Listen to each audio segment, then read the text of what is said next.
Like, I still, to this day, I have over 1,000 hours in Phasmophobia, and I'm level like 5,000 in the game, and I still pee myself regularly. Welcome back. We got an awesome beginner's guide today, since I get a lot of people asking me for any tips and anything like that on Phasmophobia. I'll get into why the beginner's guide is important now. There's been a million of them before, but this one's a little bit different because the game has changed so much.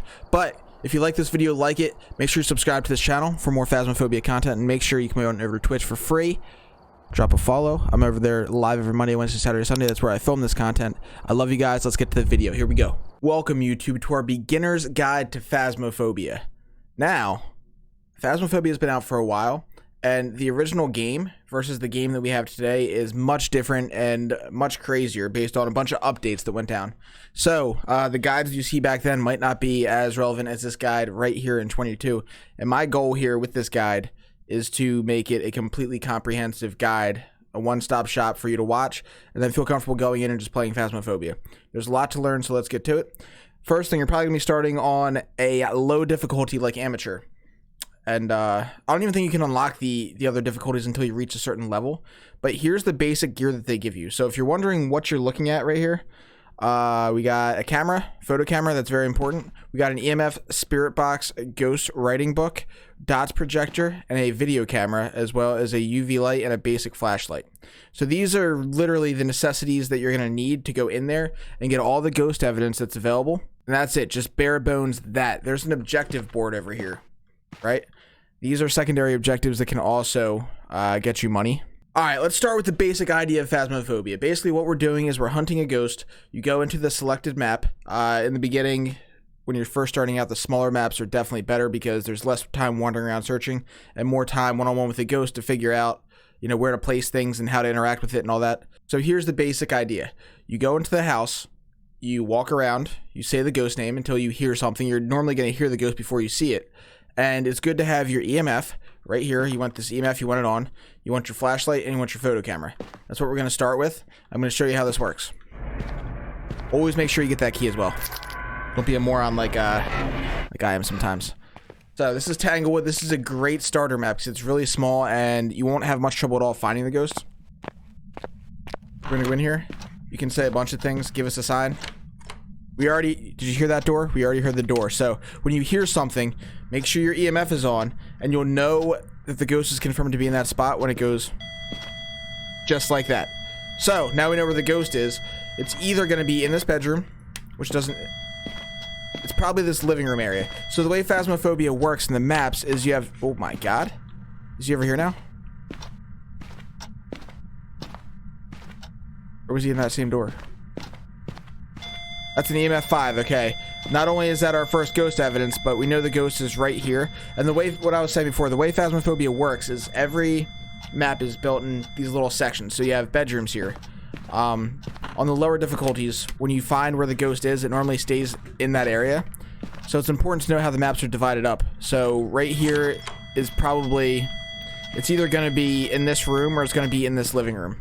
It's kind of hard to tell right now. It could also be in this nursery, but we know it's in one of these locations for sure.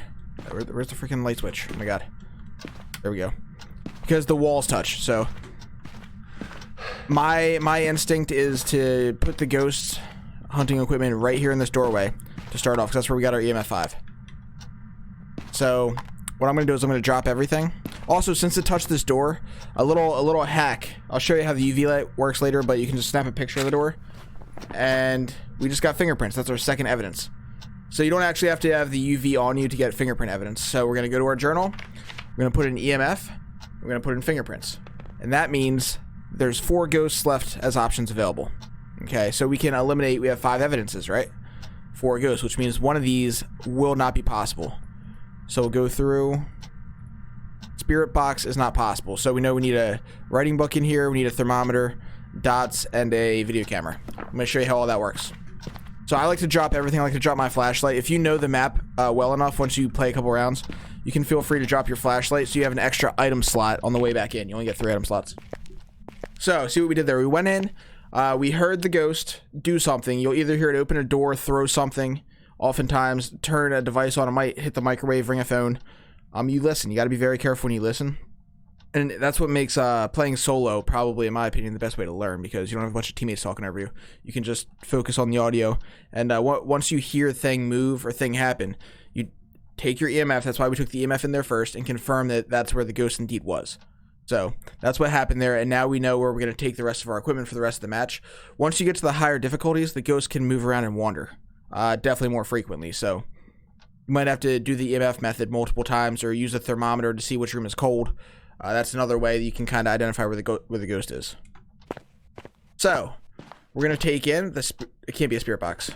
So it can't be a spirit box. So this thing, how it would work is you would just turn it on like that by right clicking, and then you would hold down push to talk and say something like, "Where are you?" Hold on, I'll actually take it in real quick and show you. That little X right there, next to the 0. Little X under the MH. What, did I just have a stroke? Jesus. Under the MHZ right there, that little X. When your voice is actually recorded, that'll light up. Where are you? See, there it goes. Now, if the ghost responds, the little ghost next to the X will also light up, and then it'll say something really creepy in your ear and probably make you pee yourself. That's another thing to keep in mind. I know I'm talking about this game very analytically right now, but when you first start playing this game, it is legitimately scary. Like, I still, to this day, I have over 1,000 hours in Phasmophobia, and I'm level, like, 5,000 in the game, and I still pee myself regularly. So keep that in mind. Alright, so, what was I doing there? I don't even know. I'm tired. I had a long day today. Alright, so we're gonna take our ghost book, our dots, and our video camera, and we don't need to take the UV light because we already know that there's fingerprints in there, but I'll still come back out and get that and show you what a fingerprint looks like. So, we only have one evidence remaining to find. We're gonna set everything up, and I'm gonna show you how it works. Ghost book. In order for it to work, you can't just drop it like that. You have to have this little white outline. Normally seen, it works best when you crouch, and then you press F, and it sticks to the ground. Now the ghost book's ready. Same thing with the dots projector, but the dots projector you could also stick to walls. Put it on a wall, you can put it on the floor. And what the dots projector does is it's a projector of dots, obviously. I'm going to set it right here for now. But when the dots are the evidence, what you'll see, you have to look very, very hard and very intently, is you'll see a little apparition sprinting through it. It's a little translucent apparition, and it normally just jets through, and that's when you know you have dots. And as you become more experienced with the game and the ghosts, you'll start to realize little attributes of the ghost. There's one ghost called the Goryo that you can only see dots through a video camera. You can't see the dots in person, so if you have teammates playing, and one sees dots through the video camera and another person's looking at the same time, you can immediately determine it's a Goryo. If that's the case, if that happens to happen, you don't need all the evidence. If that situation happens, you know right there, bam, Goryo. And there's other ghosts in the game where that kind of thing would apply, that kind of method, but that's more advanced level stuff when you really just get more knowledge of the ghosts and how they operate. So we're going to turn our video camera on here, and we're going to look for orbs. Orbs are just little floating dots. They can be confusing to find when it's snowing, particularly on the campsite map outdoors. But an orb doesn't fall like snow, it kind of floats. It doesn't appear that we have orbs. And one thing to know about the video camera here is once you level up, see right now I'm gonna turn it. You turn it by clicking. Then I'm gonna set it up on the ground here so I can go back to the trailer and look. But once you level yourself up, you can buy accessories like tripods. Hello, rabbit. Alright, so now we have the video camera set up. We're going to go out to the trailer, and while we check for dots, we're going to also pick up that UV light. I'm going to show you guys what a fingerprint looks like, if the ghost left another fingerprint. So, the way this works with the video camera, you hit the mouse to switch the cameras, you hit the keyboard to put on night mode. It's kind of a bad camera setup position, to be honest, because we can't really see the dots. I'm going to go in there and adjust that real quick. I thought it was a better angle than that. That was bad, jeez. While we're in here, we'll check for fingerprints real quick. That is what a handprint looks like right there on the door. You'll find handprints on doors. You'll find them on windows, light switches, all kinds of stuff. And now do you see what that... Oh, wow. I thought that was freezing temps, but it's not. That was just the ghost moving through me. When you get freezing, it'll be like you'll be able to see your own breath most of the time. Alright, so let's move this video camera. I'll put it right here so we can see the dots a little bit better. Angle it in. I'm actually gonna set this up in the room, because I think that based off the audio, this ghost is more in this bedroom. That's the vibe I get. Set up the dots here. I'm gonna take this EMF to see where that thing was thrown. Something was thrown. Is it in a closet?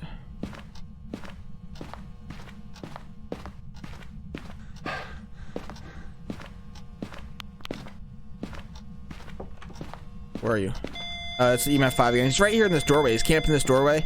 And these are one of the trickier spots in a house like this, because you don't know if you should be setting up necessarily in this room or out here in this like living room kind of area, or in this hall here. It can be kind of a gray area, and you really have to mess around, and don't be afraid to move the equipment around if you're not getting your evidence.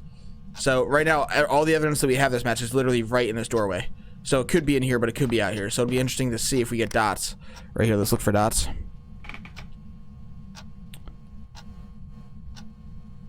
Now, if there's nothing happening, you don't have to get all 3 evidences right away before you do anything else. There's other things we could be doing. One of those things is we could be looking for the bone and or a cursed object. So we're going to search for bone right now. And when you find the bone, you always want to get a picture, and then you want to pick the bone up. Also, you want to be scouting out hiding spots. Great spots to hide are in closets. Okay.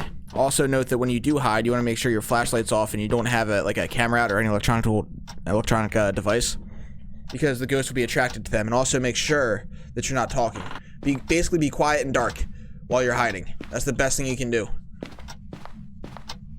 So on the lower difficulties, most of these closets are open and places to hide, but you either want to find a closet or you want to find an object to kind of crouch behind. Where's our bone at? We're gonna find that bone, because that bone is money. You want that money. Here's our cursed object. This is a summoning circle. There's like 6 cursed objects. You have the summoning circle, you have the Ouija board, you have the tarot cards, you have the music box. What else is there? You have the voodoo doll. I think there's 5. Am I missing one? Oh, and there's a haunted mirror that you can find. So each of those things can be found in... So this summoning circle will always be in the same summoning circle spot in this map. The Ouija board will be in a different location, but it's always in the Ouija board spot, and so on. And the way this works, if we had a lighter, I would show you. You light all 5 candles, and the ghost appears. Then after a short period of time, it starts hunting. So if you have objectives in the higher levels, you can get your ghost photo here. You can get the smudge here. You can, all that kind of stuff. It's definitely an objective achiever. But don't worry about that as a beginner. It's good to get a photo of it though. So when you get a photo and it's worth money in the book, this is what it's gonna look like. Summoning circle, 3 stars. You want to get 3-star photos all the time. So the fingerprint photo on the top left is gonna be money for us, and the summoning circle photo is gonna be money for us. Quick thing about photos is gonna be, you want the ghost photo, the bone photo, the cursed possession photo, fingerprint photo is pretty much in that order for value. And then if you see a soda can getting thrown across the room and you take a picture of the soda can, that'll be an interaction. That's worth a little bit less money. Okay, ghost is still over there. Where's the bone? Oh, here it is. Here's the bone. It's a jawbone. So we're gonna get our picture of the bone. We're gonna pick up the bone. We have it with us. So we have a bone picture now, 3-star. That's worth more money. If you're really brave and can snap a ghost photo, that's big money too, so you want to do that. Now, is that writing? Oh, we got writing. The ghost wrote in the book. You see that? Oh my god. Is that a hunt? That's not a hunt. That's a ghost event. Oh! Okay. So right there, when that happens, that's exactly what the start of a hunt pretty much looks like. But the way you figure out if it's a hunt, the only telltale sign, really at this point, to distinguish just a ghost event, which you're not going to die in a ghost event, it's just the ghost showing up, versus an actual hunt where the ghost can kill you, is whether or not the front door is open, or any exit out of the building is open. If they close and lock, you know that you need to run and hide immediately.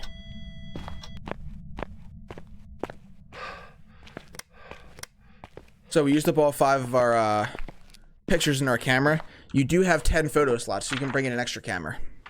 All good stuff.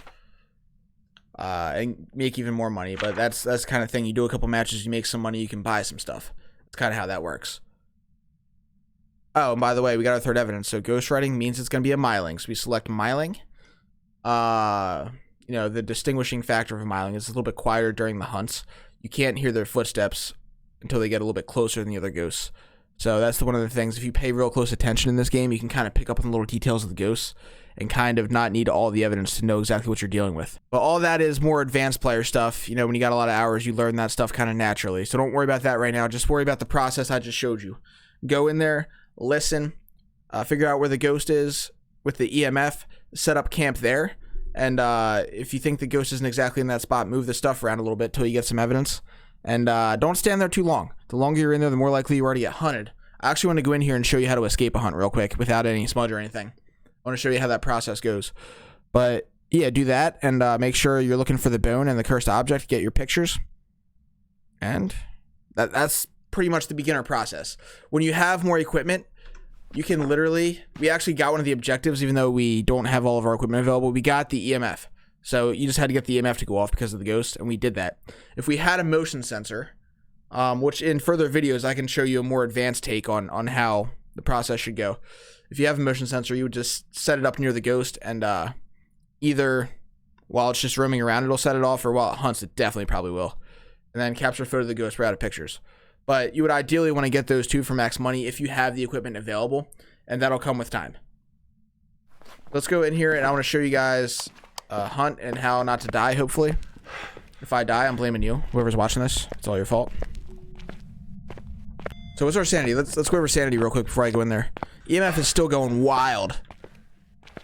What's our sanity? So our sanity is at like 65%. There's some early hunting ghosts. I don't want to go over all the exact ghost types right now because that's a lot. Because this is, keep in mind, beginner's guide. I'm just going over, like, I'm trying to turn all the chaos of Phasmophobia into a simple little process that you can kind of use to grind in the beginning to start learning the other stuff. But sanity is important. There's a handful of ghosts that'll hunt really early.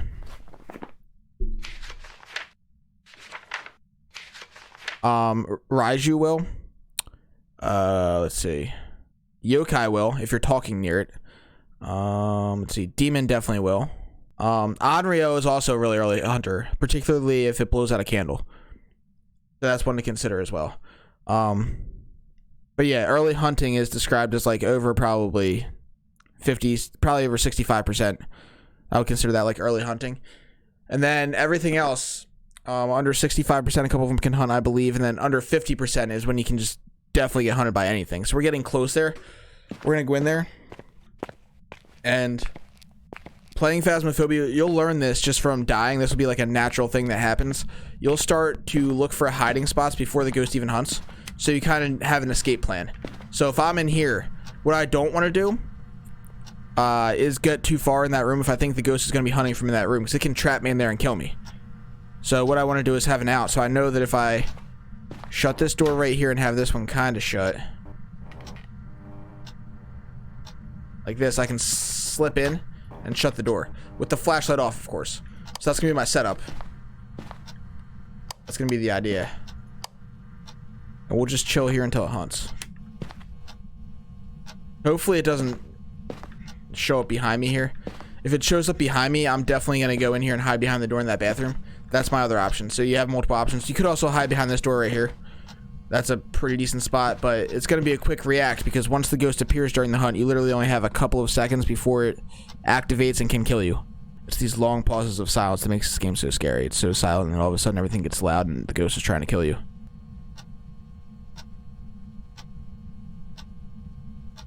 While we're waiting for the hunt, let's talk about one of the things that, like a couple of the reasons why this is important as a beginner's guide in 2022 versus the original beginner's guides for the original release of this game. There's a couple things that you need to know. Back when this game first dropped, you could loop any ghost but the Rev, because ghosts were not that fast. You could always find a fixed object and run like this counter in here. You could always loop around that, and the ghost would never catch you for the whole duration of the hunt. That's not the case anymore. The ghosts, the longer they chase you, the faster they get, and they will kill you. The other... Oh, is that a hunt? That's not a hunt. There he is, though. Hey, Ghosty. Man, that would be a ghost event. Jeez, that was scary. So if he hunts from over there, we're gonna have to book it over here for sure. And if he hunts from in here, we have to book it over there for sure. This is kind of a tough spot. But the other thing is, you used to be able to talk and keep your electronics on while you were hiding, and the ghost would not find you. Now you have to make sure you shut all that stuff off.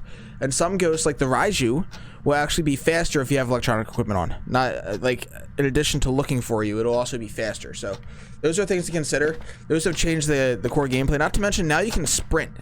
You can actually sprint now. There didn't used to be a sprint mechanic in this game. So the overall tone of the entire gameplay has changed a lot. It's gotten a lot harder in a lot of ways, and it's a lot easier to die. So that's why I thought this updated beginner's guide was important. Here he is. He's coming from behind. No, he's not. He's coming from there. I saw him. Oh my god.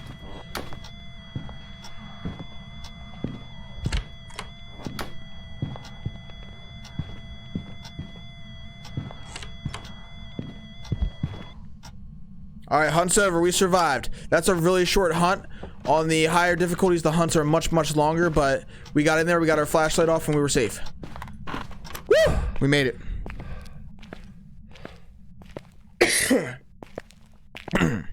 Pro player celebrates amateur hunt escape. No, but seriously, that's how you'll feel on your first actual hunt escape when the ghost doesn't immediately mark you. When you see it and you understand the process and what's going on and how to hunt it, it's always how to evade the hunt. It's always a good feeling. So, guys, that's pretty much it for the beginner's guide. That's everything you need to know with all the equipment available as a beginner. Literally level 1. You go in there, you hear the ghost, you take your EMF, you identify where the ghost is, you set up your equipment, you get your evidence, you get your picture of the bone, the ghost if you're lucky, the cursed object, and then you get out with the correct ghost. And we'll do that now. And we will see how much money we get as on amateur. It's probably not even close to what you get on Nightmare, but it's probably gonna be like 50 bucks. I haven't played amateur in so long. Let's see. 55 bucks. All right, I hope that this guide helped you guys. I get a ton of people asking me as beginners, like any tips, any advice on the game. I want to be able to direct them to this video to give them an actual process that they can replicate. Just make sure you're starting on the smaller maps, and that's the best way to learn. I would recommend smaller maps. I'd prefer to learn solo. I think that's probably the best way to do it. But if you have friends who want to learn with you, hey, the more the merrier. And guys, don't get too scared. Thanks, y'all. See you next time. Make sure you check out my other Phasmophobia videos on my channel. Make sure you also come over to Twitch. Every Monday, Wednesday, Saturday, Sunday, we stream Phasmophobia over there. So any more questions you have, feel free to come chill over there. I love you guys. Peace out.